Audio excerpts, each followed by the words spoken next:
আসসালামু আলাইকুম। আজকে আমি আরেকটা নতুন ভিডিও নিয়ে আসলাম। আসলে রমজান মাস, সবাই আসলে সুস্থ থাকুক, ভালো থাকুক, আসলে এই কামনাই করি। এখন আমি যে রেসিপিটা করব, এটাতে আসলে রমজান মাসের জন্য আমি একটু আলাদাভাবে করতেছি, যাতে করে মশলাটা আসলে যতটা কম খাওয়া যায়।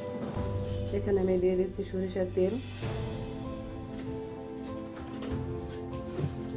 তেলটা দেওয়া হয়ে গেছে, এখন দিয়ে দিচ্ছি এখানে আমি তেজপাতা,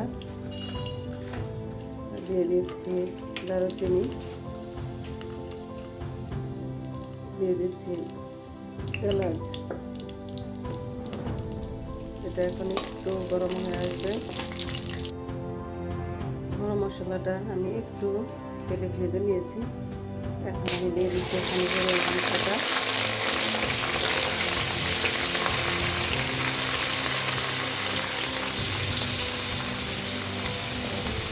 মাংসটা এখন আমি এই তেলে খুব ভালো করে একটু ভেজে নেব। খুব ভালো করে আমি তেলের মধ্যে মাংসটা ভেজে নেব।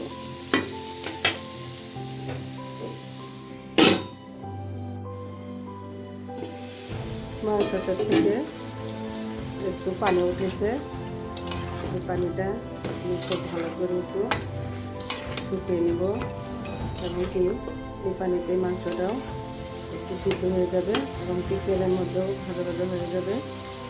এখানে আমি দিয়ে দিচ্ছি দুটা লং, দুটা গোলমরিচ। এখানে আমি দিয়ে দেব লবণ, তার মতো। লবণটা দেখে যে যার মতো করে দিয়ে নেবেন।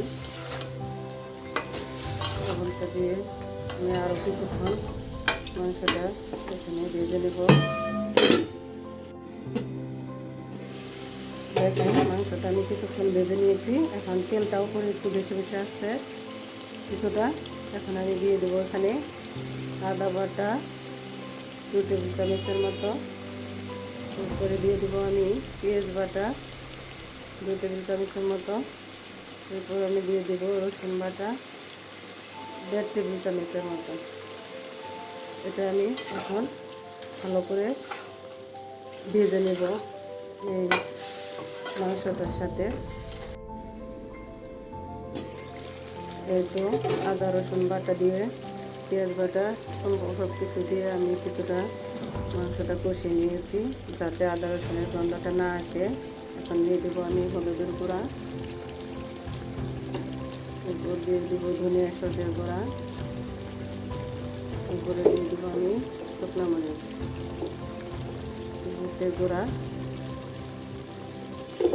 এখন দিয়ে দেবো আমি এখানে জিরে বাটা। এটা এখন খুব ভালো করে আমি কষিয়ে নেব। দেখেন মাংসটার কালারটা কত সুন্দর হয়েছে এবং সেই তেলগুলা কত সুন্দরভাবে উপরের দিকে ভেসে আসছে। মাংসটা আসলে অনেক সুন্দর একটা ঘ্রাণ বের হয়েছে। এখন এই পর্যায়ে আমি দিয়ে দেব কিছু পেঁয়াজ কুচি।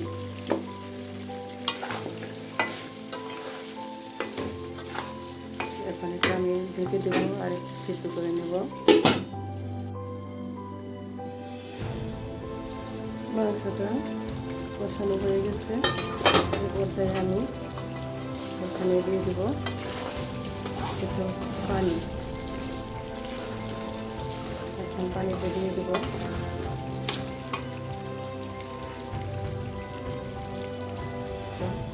এখানে আমি আসলে অফ ক্যামেরায় 2টা আলু ছোটো ছোটো পিস করে কেটে দিয়েছি।